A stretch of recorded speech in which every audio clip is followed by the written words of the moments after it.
Espiritu Santo. Amen. Purihin ka mang Diyos na makapangyarihan sa lahat. Muli, maraming salamat sa panibagong pagkakataon na binibigay mo upang kami makapagnilay sa iyong banal na salita. Ama, sa mga oras na ito, hindi kami nakapatawaran sa aming mga kasalanan. Pagkalinisin mo ang aming pusong marunong, ito kami ng karunungan, ang loob, na mapagnilayan ang mabuting balita. Halina, Espiritu Santo, manahan ka sa puso namin. Ama namin, sumasalangit ka, sambahin ang ngalan mo. Magpasa amin ang kaharian mo, sunod ang loob mo dito sa lupa, araw na sa langit. Bigyan mo kami ng aming kakanin sa araw-araw, tawain mo kami sa aming mga sala, para ng pagpapatawad namin sa nagkakasala sa amin. Kung kami paintulog sa tukso, ihalian mo kami sa lahat ng masama. Ama, Panginoong Jesus at Banal na Espiritu, tatlong persona sa isang Diyos, patid mo ang aming naiisip at ang sa aming puso, ang aming mga pagsubok, at ikaw, Panginoon, na mag-take over sa oras ito upang ma-focus namin ang aming espiritu sa espiritu mo. Sapagkat ikaw ay karapat-dapat sambahin sa espiritu at sa katotohanan, sapagkat ang katotohanan ang magpapalaya sa amin. Hallelujah, hallelujah, purihin ka, ngayon at magpakailanman.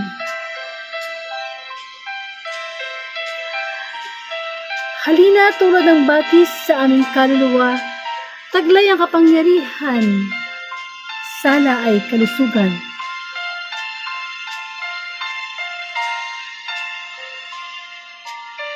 Halina, Espiritu Santo, manahan ka sa aming puso.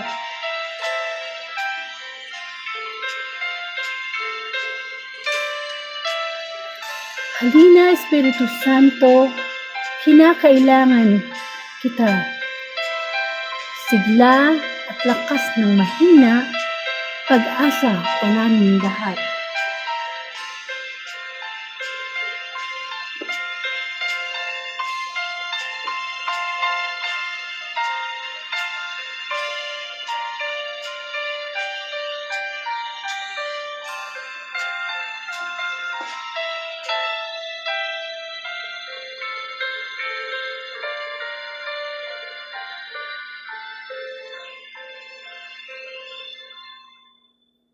Bigyan po natin ng parangal ang mabuting balita.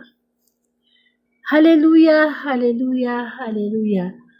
Purihin ka, mang Diyos na makapangyarihan sa lahat. Hallelujah, hallelujah.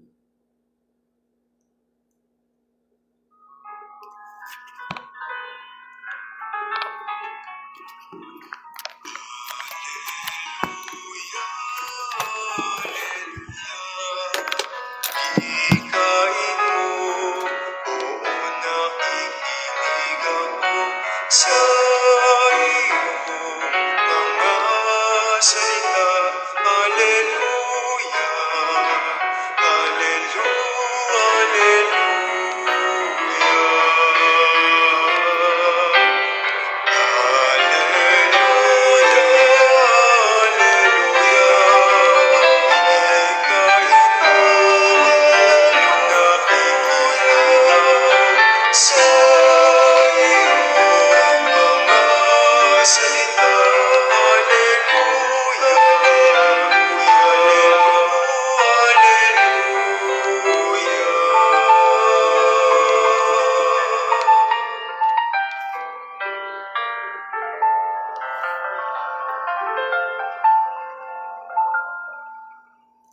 A proclamation of the Holy Gospel according to Mark.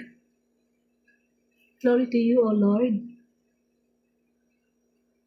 Then Jesus left and went away to the territory near the city of Tyre. He went into a house and did not want anyone to know he was there, but he could not stay hidden. A woman whose daughter had an evil spirit in her heard about Jesus and came to him at once and fell at his feet. The woman was a Gentile, born in the region of Phoenicia in Syria. She begged Jesus to drive the demon out of her daughter. But Jesus answered, "Let us first feed the children.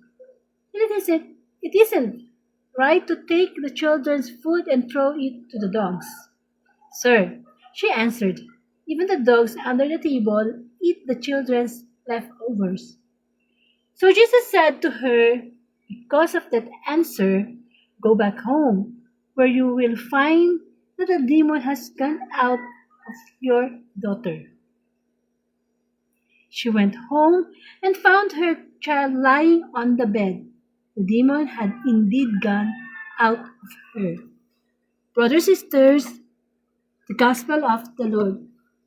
Thanks to you, Lord Jesus Christ. Amen. So welcome po sa Word of God, Daily Gospel. At ang ating mong pagnilayang salita ay noong February 12, 2026, Thursday Gospel. At kung bibigyan po natin ng senaryo o mabuting balita, ito po ay tungkol sa dakilang pananalig, no? Ng isang babae. Pambihirang pananalig ng isang babae. So, pag sinabi mo pambihira, talagang kakaiba. Kasi ito po itong babae na to, masasabi natin na nababalitaan na niya, no? Naririnig na niya, na ang Panginoong Jesus ay talagang gumagawa ng himala, nakakapagpagaling ng mga may sakit, nakaka-cast out ng mga demonyo. So, itong babaeng ito ay meron siyang anak na napoposes ng demonyo. Ngayon, lumapit siya sa Panginoong Jesus.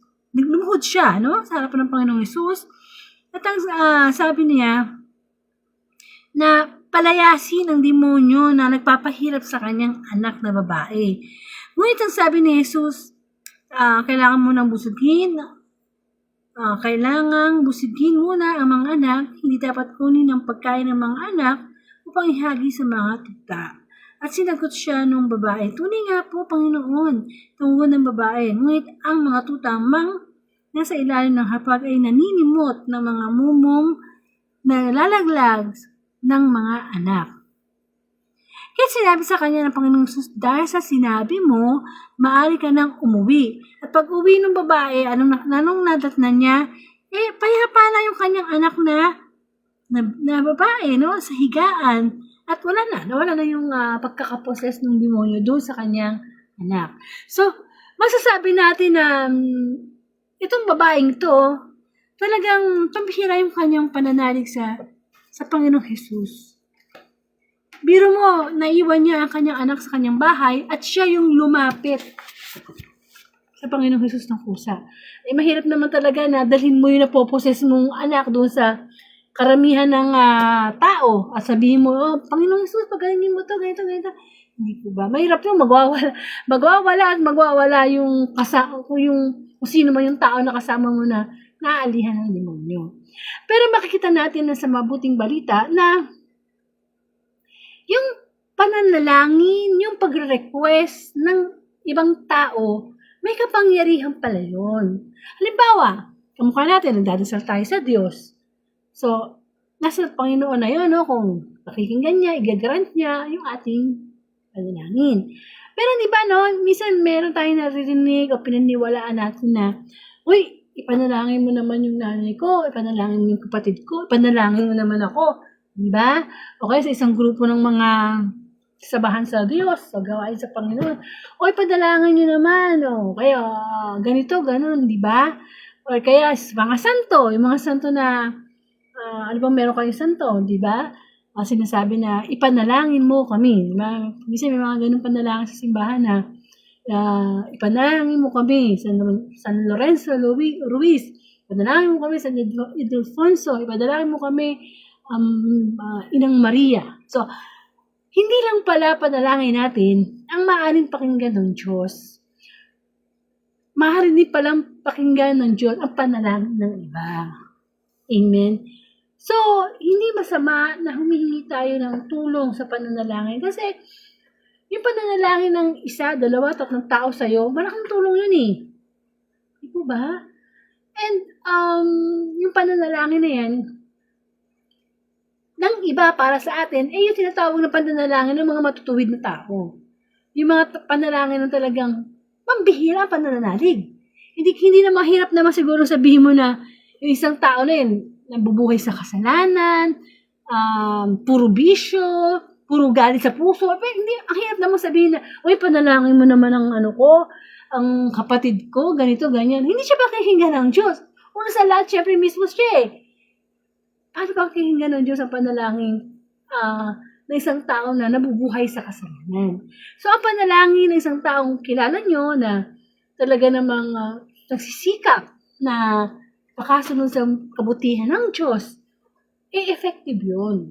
Amen? Kaya kung gusto nating humingi ng panalangin, magagawa natin yun. Di po ba sa mga gawain, sa simbahan, di ba nagkakaroon tayo ng yung portion na nagbabasa doon yung lector commentator na panalangin ng pasasalamat, panalangin para sa kagalingan ni ganito, ni ganyan, ni gano'n. Amen. So, just imagine, kung ilan na nagsisimba doon sa mismong oras na yun, at lahat yun mananalangin doon sa taong halimbawa may sakit. So, ang pananampalataya ng isang taong matuwid o nagsisikap sa kalooban ng Diyos ay effective. Kamukha ng nasa mabuting balita na napakalaki ng pananalig ng babaeng ito na gusto niya makast out yung demonyo sa kanyang anak, kahit hindi niya dala personal yung anak niya at inihirap sa Panginoong Jesus, hindi ba? Ipinakita niya yung kanyang pananalig. Yung kanyang pagpapakumbaba. Yun. Pero kasi humility yung babae dito eh. Amen? Nakita niya na kailangan niya talaga ang awa, ang habag ng Panginoong Jesus. Talagang, hindi kasi madali no? Hindi madali yung ipakita mo sa ibang tao na yung pagpananalig mo, pagsunod mo. Lalo sa panahon ngayon, no? Ang pride ng tao talagang mataas. Baka mamaya sabihin niya, napupunta yan sa mga gawain sa Panginoon, sa mga charismatic, nakakahiya. Di ba may mga gano'n na, minsan nga, pag-uusapan o ipakikilala ng Kristo, nahihiya tayo. Amen? Hindi dapat ganun. So, kung may mga kilala tayong mga tao na talagang sumusunod sa kalooban ng Diyos, mga pare, madre, kahit sabihin natin mga kakilala natin na nandun yung pananalig, pinakikinggan yun ng Diyos. At nakakatulong yun. Para nang sa ganun, mas lumakas yung ating pananalangin sa Diyos. Kaya naman yung panalangin ng iba, hindi natin ang halaga yun. Amen. At malaki ang naitutulong yun sa ating pananampalataya. So, magkaroon po tayo ng closing prayer. Thank you, Lord. Alam po namin na ang mga kapatid namin sa pananampalataya ay patuloy na nananalangin. The power of prayer, Lord, ay napakahalaga. Nawa ko ano man yung mga kahinaan namin. Dinadala namin yung mga pagsubok sa oras na ito. Humingi kami ng panalangin sa iba. Mga panalangin ng mga taong magpapakumbaba at nagsisikap sa awa mo, sa tulong mo, na makasunod sa iyong kalooban. Muli, Ama namin sumasalangit ka, sambahin ang ngalan mo, at sa amin ang kaharian mo. Sunod ang loob mo dito sa lupa para nasa langit. Bigyan mo kami ng aming kakanin sa araw-araw at patawarin mo kami sa aming mga sala para nang pagpapatawad namin sa nagkakasala sa amin. Huwag mo kami painturo sa tukso at hiyadiyaan mo kami sa lahat ng masama. Sa ngalan ng Ama at ng Anak at ng Espiritu Santo. Amen. So maraming pong salamat. Pakishare na lang po itong Thursday Gospel. Ito po yung February 12,